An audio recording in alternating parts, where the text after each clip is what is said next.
I know that me and you both have watched something and thought to ourselves how crazy or fun whatever we just watched really was. And I'm gonna be completely honest with you. SSSS.Gridman is a wild ride, and I couldn't rant about how awesome this show is for 10 minutes enough. I am really disappointed that I only started watching this show when episode 10 first came out, because I love waiting a week to watch the episode of a show so I can speculate or chat with others about the episode. But I'm still glad I watched this show. I've stated in previous videos how much I love this fall anime season, and Gridman stands out as one of the strongest shows to come out. This show managed to subvert my expectations and deliver something new that I myself haven't seen for a very long time, in any show to be general, and I can only imagine what it's like for fans who grew up on watching the original Gridman. I hope you enjoyed it and can share some of the same views I have on it. What separates this show from other mecha shows, besides that awesome CGI, yeah I said it, is the way it's able to balance the realistic fight scenes. I love each battle that takes place in Gridman because of how stunning each scene looks. Because of each one of the battles involves a new kaiji for Gridman to fight, this makes the fight scenes even more refreshing and enjoyable to watch. Each battle requires a new method of taking down the kaiji, whether that be combining with the Neon Genesis students, or just having Gridman use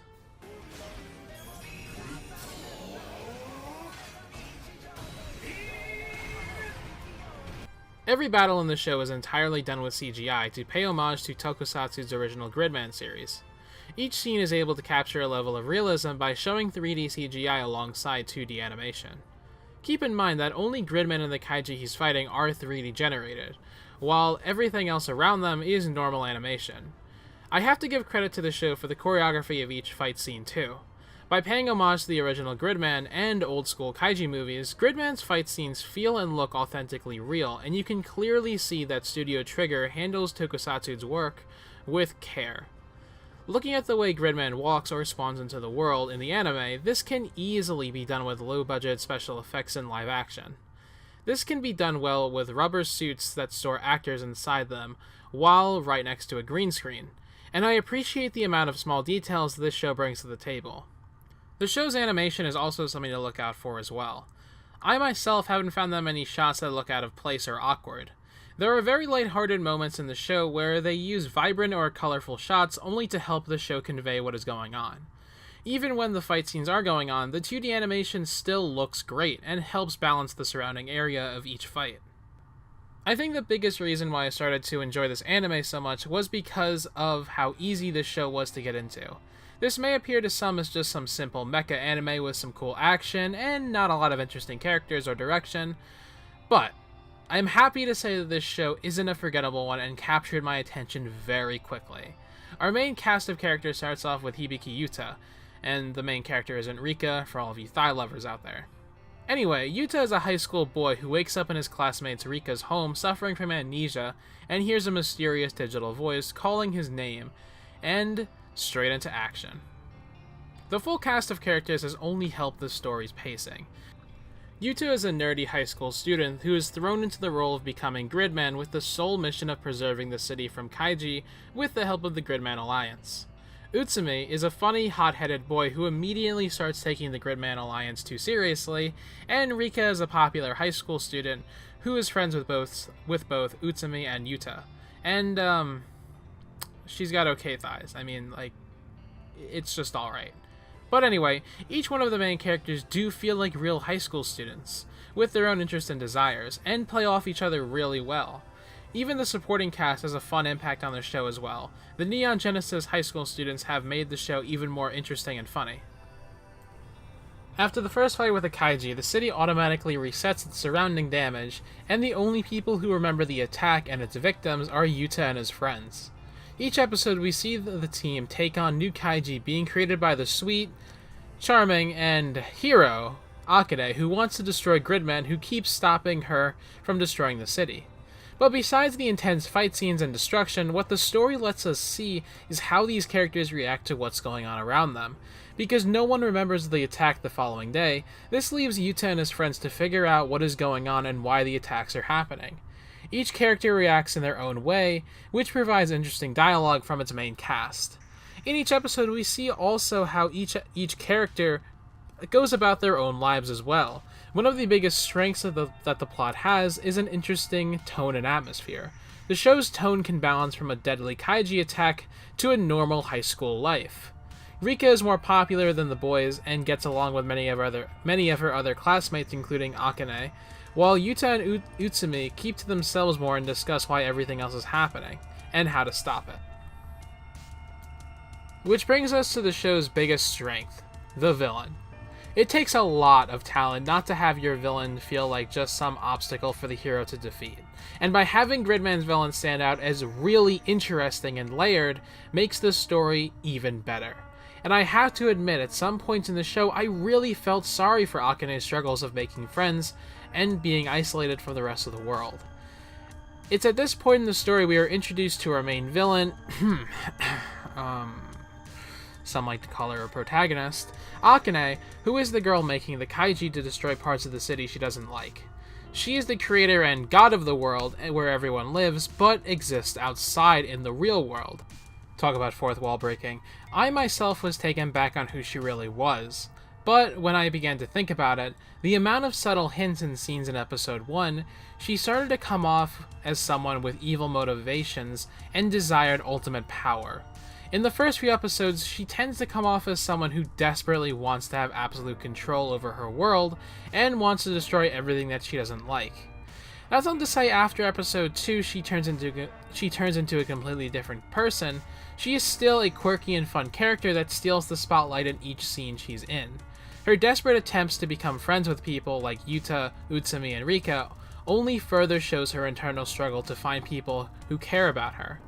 Each one of her friends do connect with Akane, it's just that she's too busy making kaiji with Alexis to realize her insane god complex. In episode 9 of the show, Dream, we see Akane probing their dreams as a last-ditch effort to get them to become friends with her and forget what she's been doing. One detail I think can be overlooked is how each dream is possibly a direct parallel to Akane's real world. There could very well be people in her world who embody Yuta, Utsumi, and Rika's personalities, interests, and desires. In Rika's dream, both Akane and Rika are wearing the same black school uniform shown in the ED of the show. Someone just like Rika probably does exist in Akane's world, while in the other dreams we see how she connects with each one of them by just being herself. She is able to be comfortable around Rika because she knows that she'll accept her for who she is, and while with Utsumi, she can talk about things she likes with him without being judged by others. And in Yuta's dream, Akane tells him that she and him are in a relationship. This might mean that in some form or another, Akane might have a special connection with Yuta in the real world. But, unfortunately for her, each one of her friends realizes that they are being kept in a dream and decide to leave of their own free will. Before each one of them leaves her, she asks them what would be so wrong if they dreamed forever and never woke up. Akane is unable to wake up because she is stubborn to change her own life, and uses her dreams and her world as an escape from reality. As we find out later, Akane is from the real world, and created this world because she felt rejected. She wants to know what it's like to feel loved and needed. This caused Akane to create a world where everyone loves her so she can form a genuine connection for the first time. But because her creation becomes rebellious and starts to think for themselves, she becomes less like her own creation and ultimately cannot fit in with them. The show is able to portray Akane as more as a human, rather than a god when she feels threatened or lost due to her becoming scared or impatient. When put into positions where she doesn't get what she wants, she comes across as scared and not in control. The emotions she feels when she isn't in control are just like regular humans who are not gods. She gets angry, flustered, and depressed. Her pursuit of friendship is the only thing she truly wants and becomes lost as a result of her inability to create genuine friendships with the people who are supposed to love her. And when she is shown more isolated and depressed, is when she is framed to be completely alone, without anyone. When the series moves forward, we see the world of Akane's creation become less and less populated. Scenes where Akane is just walking home feel empty and lonely. This is meant to symbolize Akane's own heart. She feels completely alone and closed off in a world she created with people designed to like her. And seeing the world completely lifeless, we understand exactly what Akane is feeling, which is when we realize that her goal of creating friends begins to fade, and her true character begins to show. Akane is only human. She desires some of the same things we actively want in our daily lives, such as friends, memories, and an identity, but ultimately cannot find true happiness in her world, and must come to terms with reality and wake up. Gridman's ending is what really sells me on this show. I love how this show started off as the Gridman Alliance taking down Akane's Kaiji, to having the main villain become the main focus point on the show. Akane Shinji is a girl who created a world with people who love her in order to escape her own reality. But once her creations begin to rebel and she becomes more unstable, she is shown just to be like any other human. Rika, Yuta, and Utsumi are able to come to Akane's aid and mend her heart in order to have her make amends for what she's done and leave her world to where she belongs. Gridman is a wild ride this anime season, and I really am so grateful that I started watching it when I did. But if for some reason you still haven't watched it, I still recommend you go and check it out, even after watching this video. I'm sure you'll at least come out with some excitement because of how amazing this story really is. But some people only might look at this anime at face value. But what this show is really trying to convey is, this is a story about defining your identity as a human, and knowing what true human connection really is. Thank you.